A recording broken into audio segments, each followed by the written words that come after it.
So this time we should say your Kundalini can only be nourished if you develop within yourself the sense of pure love and pure compassion. First, I've used the word pure. That's my name also.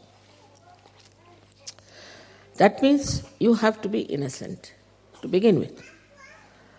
If you are not innocent, then you have certain problems, maybe with your lust.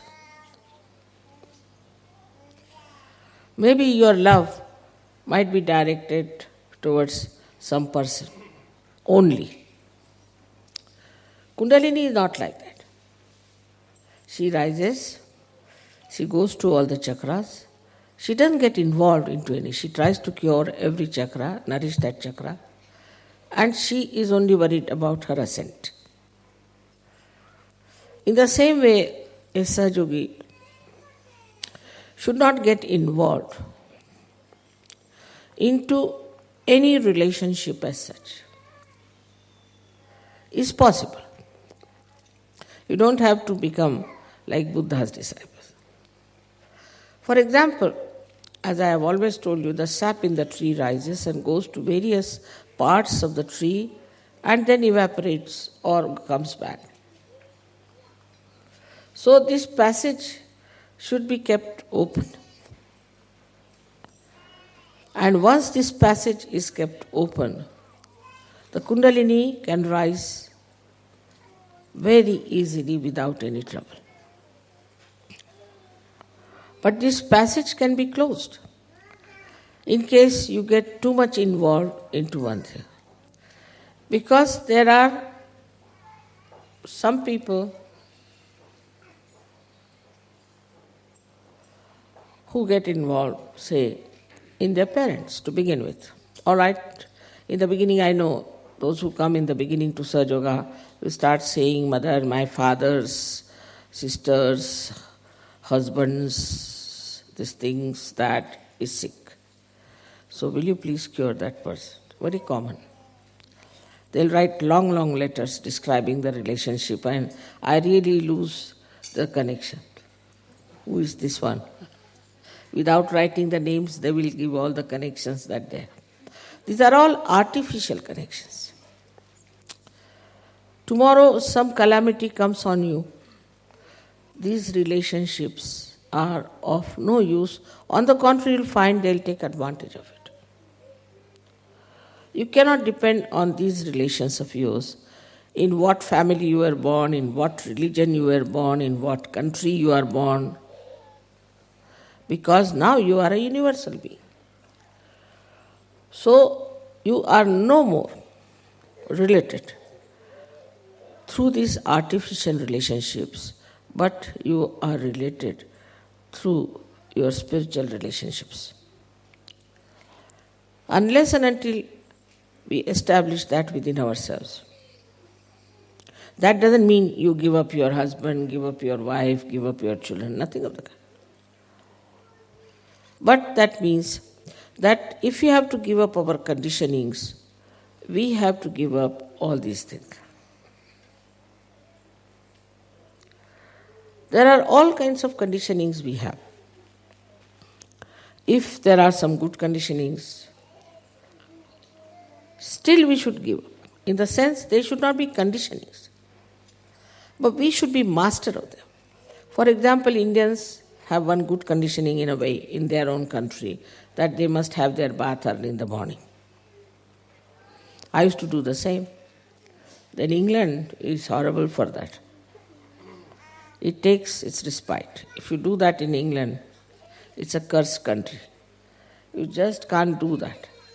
You have to take your bath in the night, otherwise give up bathing.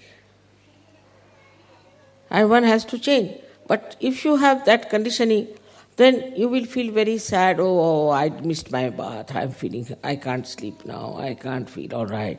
I am not normal. It's a good conditioning, but still it is enslaving you. So whether it is good or bad, if it is a conditioning, we should try to see it clearly. It's a conditioning.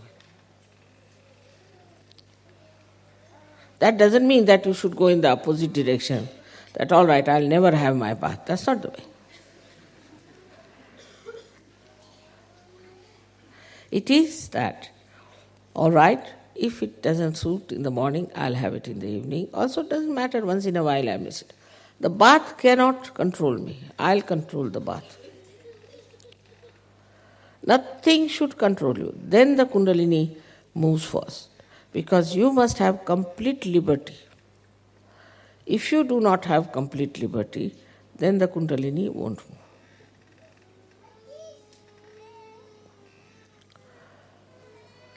We have conditionings of our families, of our religion, of our country. These conditionings, as far as possible, is to be seen clearly that we have got it through our family. If you are born a Christian, you will always be more attached to Christ. Christ you have not seen, you don't know whether he existed or not, whether this Bible is true or not, but you will be more attached to Bible. Now, if you are a Hindu, you will be more attached to Gita or to Vedas or something. This creates imbalance, because we must have the same attitude towards all the religions, towards all the scriptures. That's the sign of a saint. So this conditioning has to go. In what country you are born is another conditioning which has to be fought out. Very important it is. I don't want to discuss the conditionings of different countries, but you know very well. After realization, when you rise higher than your society which is surrounding you, you start understanding and you start describing. I have come to know about the stupidity of all these countries through the people who belong to that country. For example, a Frenchman will say, Mother, this is typical French mind. He's a French, otherwise born. Or a Hindu will say, Mother, this is typically a Hindu man. He will do like this. So then you understand that you are not typifying that country. You are a universal being and you are living like a universal being. Once you become the universal being, then also you realize that the skin deep complexion makes no difference in the world. So then you don't start hating somebody who is darker than you or who is fairer than you. Both ways it works. It's not only the people who are fair hate the darker ones, but darkers also hate equally. And mutually they believe that they are all absolutely wrong. If you ask a fanatic about another religion, he'll say that's the worst religion, his is the best. And you ask another fanatic, he will say his is the best, the rest of it is the worst. That means all of them are the worst, in a general opinion. Everybody seems to be the worst. All the fanatics are the worst. If you take a general consensus, you see. Nobody will say that, all right, my religion is all right and at least one another is all right. Nobody. If you ask an Englishman, he'll say, Mother, this is typically English. You can't help it. They get so angry. I've seen the English getting angry with the other English for misbehaving or doing something towards me. But I don't, because they're blind. So here, the compassion should come within you as a universal being, that by God's grace you have risen higher. In the real sense of the word, it is not just you are certified, you are realized souls. No. You are realized souls, no doubt. You are. Sakshat. So, then as it is now, you are absolutely certified by God that you are realized souls. Naturally, you must change everything. No use typifying yourself, identifying yourself with something that is now you have given up. For example, from the egg now you have become the birds.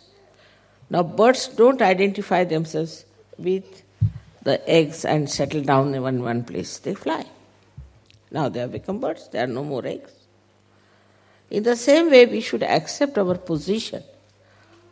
We should accept ourselves as realized souls with self-esteem and understanding as to what is our purpose of life now. It is changed completely, entirely. Once you understand the purpose of your life innately, not outside because I am saying or it's a mental process, but inside you feel responsible. You have got realization to spread it all over the world and to emancipate the whole world. Once you realize this point, then automatically you take up responsibilities and the Kundalini will rise. I know of many people who said, Mother, we cannot speak, we have a stage fright, all that. You just stand up, that's all. And they started giving lectures, I had to stop them. There are many who said that we cannot write any poems, Mother, we are no good, we cannot sing. I know of a girl who used to sing so horribly bad that people had to tell her that because she would always go out of tune and very loudly she would sing. Then they had to tell her, now you better keep at the back and don't sing now anymore. Now she's the one who is sort of leading the group. So all these beautiful things start manifesting, which you should accept that they have come to you. And give up all that you call as fear. All kinds of fear we have. These are all left-sided things, as you have seen yesterday, left-sided man, what he should do. But what a left-sided man has to know, that he is now an enlightened soul. And no one can touch him, leave alone destroy. No saint will be destroyed. Those who will try to destroy you will in a very interesting manner will be finished. Not destroyed, but very interesting manner, very jocular manner. You laugh at that and you will enjoy the way things are working out. Like there's a saying in Sanskrit, Vinashakale viparita buddhi. Means their destruction will start by their own stupid methods. They'll become stupid. And at every stage you will say they are becoming stupid. And by that stupidity they are destroying themselves. You don't have to worry about that part. So that's why you don't need any destructive powers. It will all be done by this all-pervading divine power. So that part you have to give up. You just forgive that person. As soon as you forgive, the responsibility from you shifts. And then Kundalini rises. You don't have to carry any malice, anything against him, but just laugh. Because they are blind. Because they are stupid. They are foolish. What do we do if you see an idiot? We may not laugh in his presence, but we do, isn't it? At his back. Because he's an idiot. So, they become idiotic. And you see them becoming idiotic and then you just start. You see, that's the humor of Sahaja Yoga. You have to have some humor also, isn't it? And then you start seeing these jokers, you see, behaving in that manner. And the whole circus they do is nothing but jocular. So there's nothing to have any fear from any human being. Same about organizations or anything. Naturally, you have to know one thing, that as you are realized souls, You have seen the truth, you are in the light. So they are going to oppose you. They are going to oppose you. They did this, isn't it, to others? Everybody suffered so much. But now no more sufferings to you. Only thing, you can enjoy the humor. Just understand this point, that nothing will destroy you, no one can touch you. But they are there just to supply some humor for you. If you take such a light attitude towards them, all this fear and left side will go away. What are these badhas and what are these bhoots and what are these tantrikas? Nothing. You are so powerful. Just with one glance, you can see them dancing on their heads, the other way round. As long as you will have fear, Kundalini won't rise. Because she doesn't rise for people who are cowards. Coward is, she is not going to support. If you are a coward, she said, all right. You are walking on the street. Normally, people are afraid. If there's darkness, afraid that somebody might attack. But a Sahajogi does not. If he's a real Sahajogi. Because there are ganas and there are angels around him. No one can touch him. And the one who will try, these ganas will make such a fool out of that person that you will have a nice chance to laugh at. Now you watch and see.